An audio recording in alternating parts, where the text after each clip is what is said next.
The Assembly will hear an address by His Excellency Adama Barrow, President of the Republic of the Gambia. I request protocol to escort His Excellency.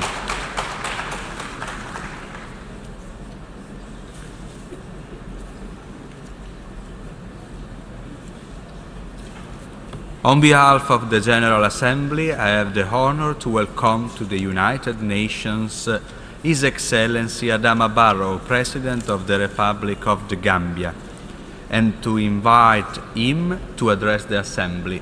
Please.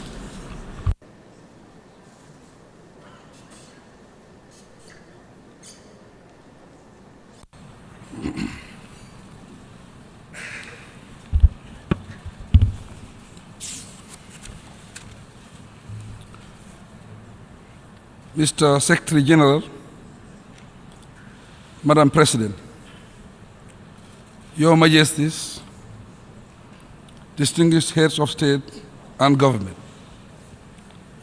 ladies and gentlemen, all praise is due to the Almighty Allah for granting us the favor of gathering in this august assembly once again to discuss and advance our common global agenda. Please allow me to begin by sincerely thanking His Excellency Mr. Miloslav Lakat for the excellent manner he presided over the 72 seconds as President of this Assembly.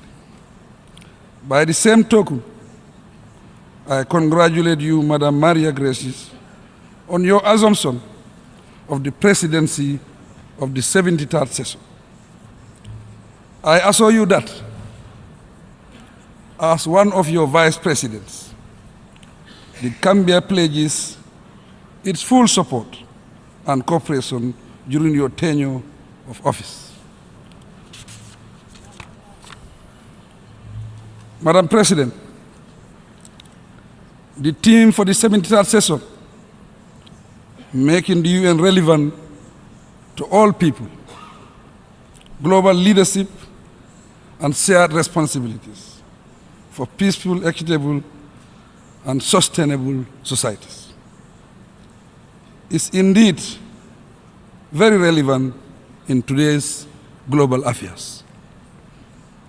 By implication,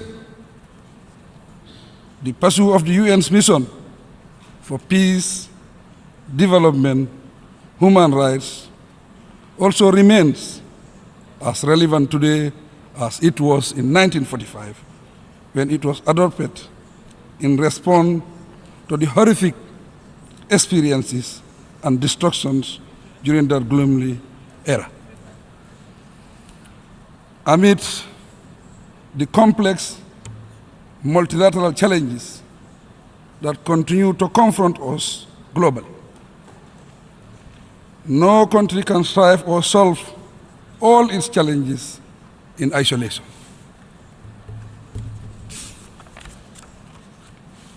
Our salvation as human beings lies in strengthening our multilateral institutions and fostering greater institutional cooperation to collectively address global challenges. The UN uniquely provides the opportunity to achieve this goal. Madam President,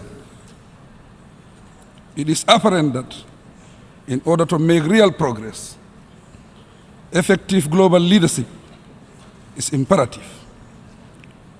Thus, as leaders, we must all shoulder our responsibilities by all means.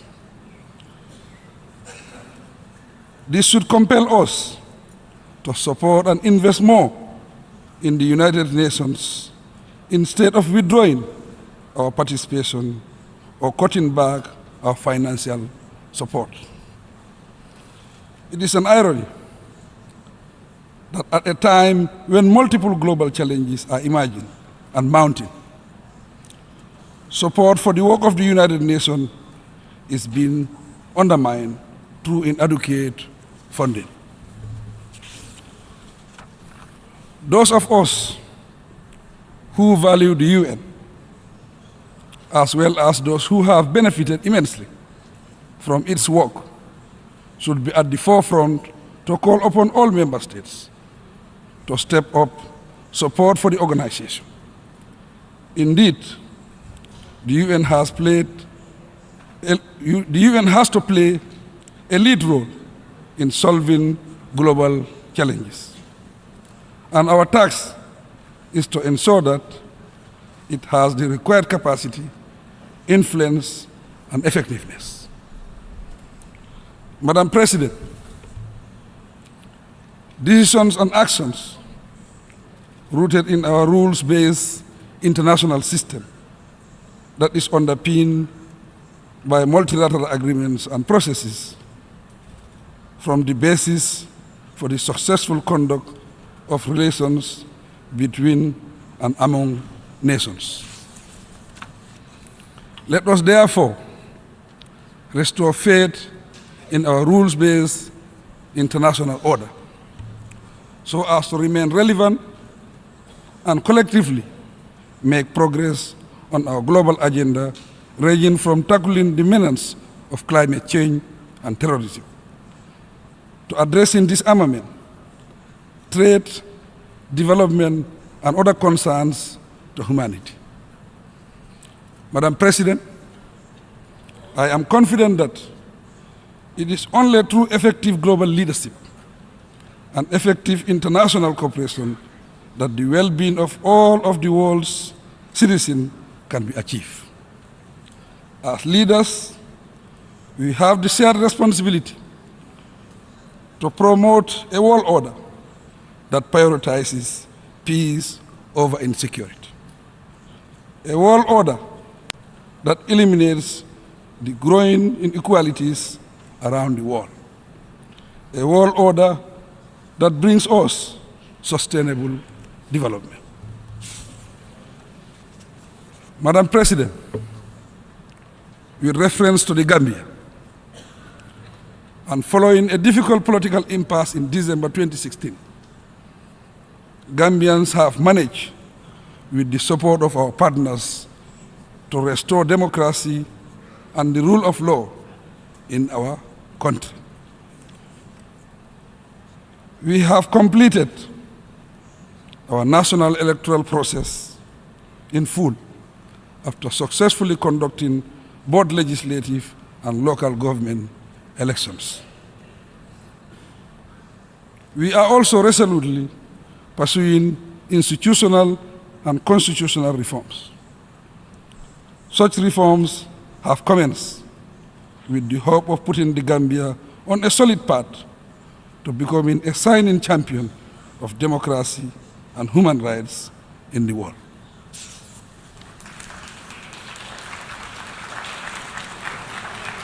Madam President, when Gambians voted for change in 2016, they actually yearned to be in charge of their destiny. They wanted significant, not cosmetic improvements in their lives.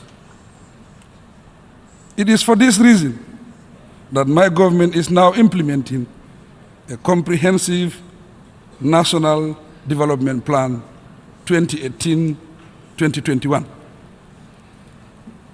The plan seeks to transform the Gambia through key priorities such as infrastructural development, agricultural transformation, macroeconomic stability, job creation, and employment.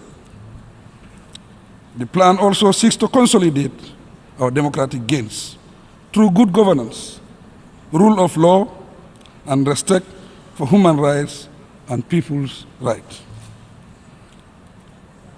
In all, our goal is to deliver a fully transformed Gambia that has a future, a country that is energy secured, food self-sufficient, and an investment-friendly destination.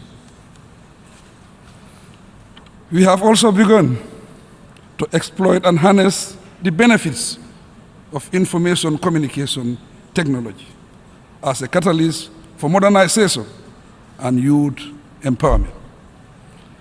Madam President, our National Development Plan was presented to a successful donors conference in Brussels, where significant pledges were made to meet our funding targets.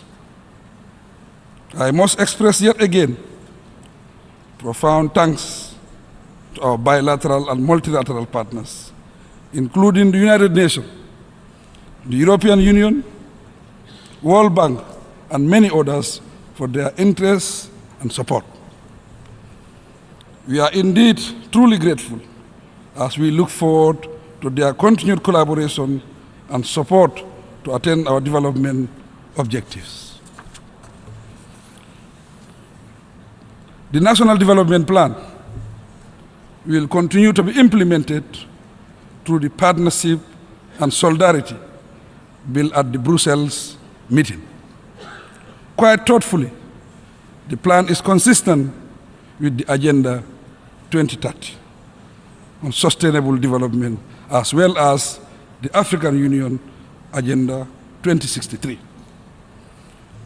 Madam President, in our pursuit of a fully transformed Gambia, we recognize the importance of a meaningful engagement with the Gambian diaspora, fondly referred to as the 8th region of the Gambia. Our diaspora strategy seeks to explore and utilize the skills and talents and resources of Gambians everywhere for the successful implementation of the National Development Plan. The Gambia's experience demonstrates that democracy yields amazing dividends. Remarkably, we have noticed a decrease in number of youths attempting to undertake dangerous journeys across the Mediterranean to Europe. The average Gambian is willing to stay in the country and contribute to national development. Despite these positive developments, I strongly urge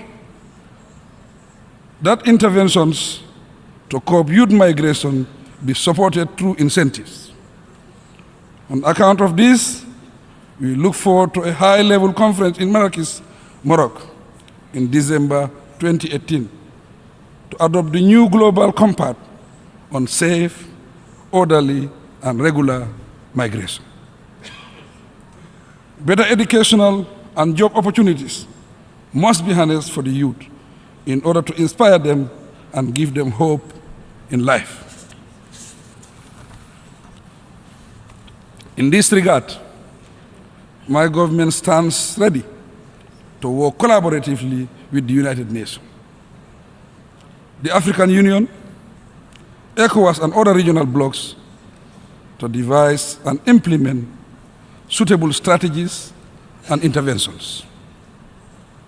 Madam President, as a member of the Sahel region, the Gambia fully supports the implementation of the new United Nations support plan for the Sahel, anchored in the United Nations Integrated Strategy for the Sahel, UNIS. We are optimistic that it will contribute significantly to addressing the challenges of development in the Sahel, as well as fostering peace, security, and cross-border relations. We are particularly excited that the new strategy views the Sahel as a land of opportunities and not one of hopelessness.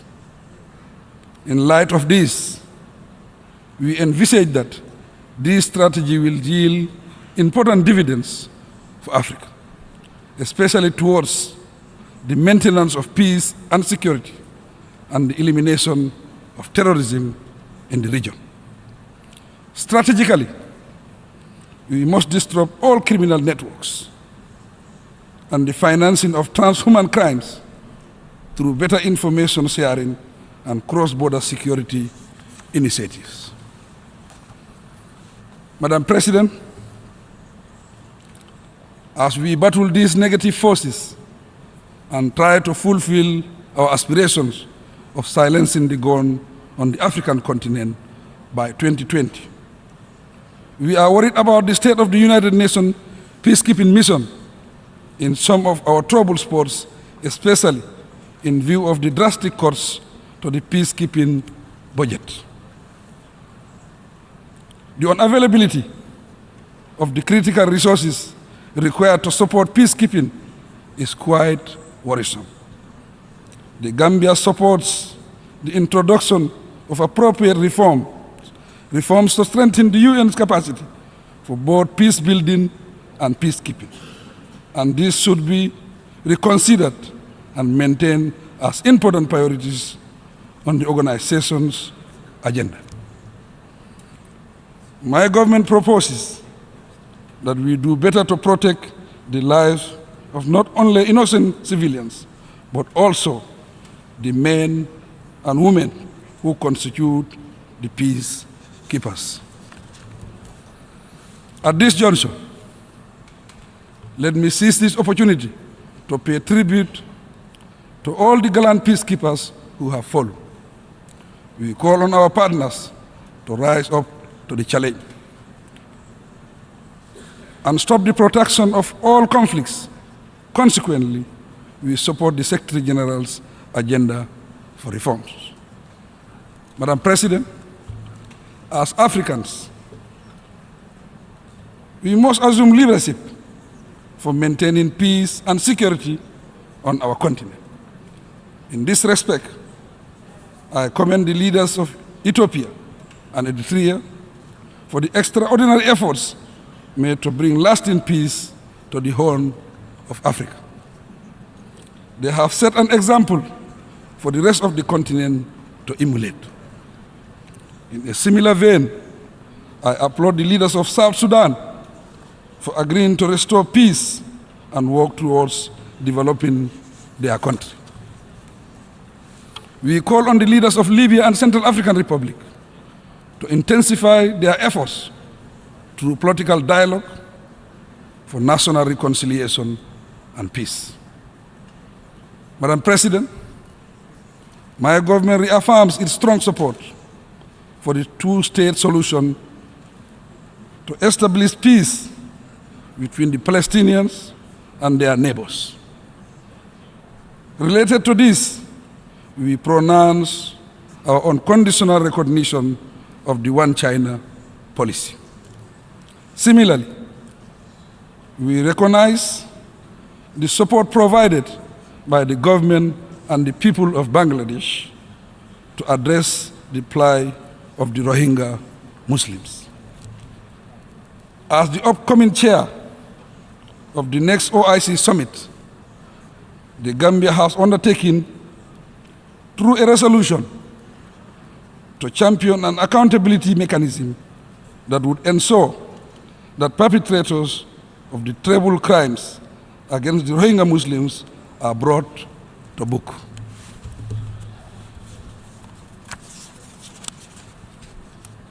Madam President, while it is our strong desire to see a reform that allows the Secretary General to operate efficiently, it is equally expected that the reform also facilitates the successful implementation of the Agenda 2030 for Sustainable Development Goals.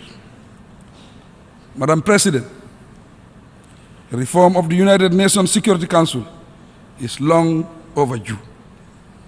I wish to call that the process truly reflects all interests and positions represented in the intergovernmental negotiations.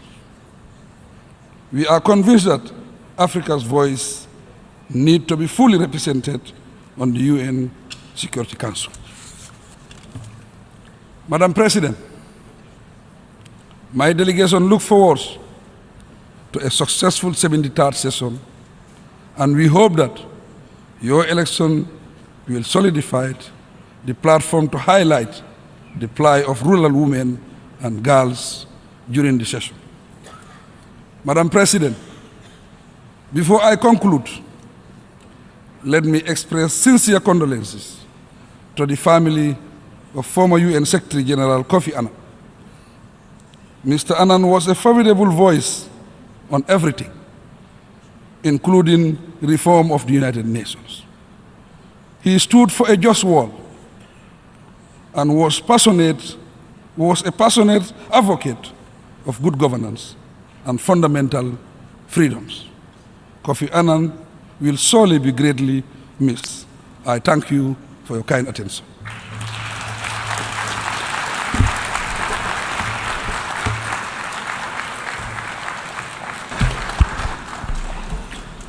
On behalf of the General Assembly, I wish to thank the President of the Republic of the Gambia for the statement just made.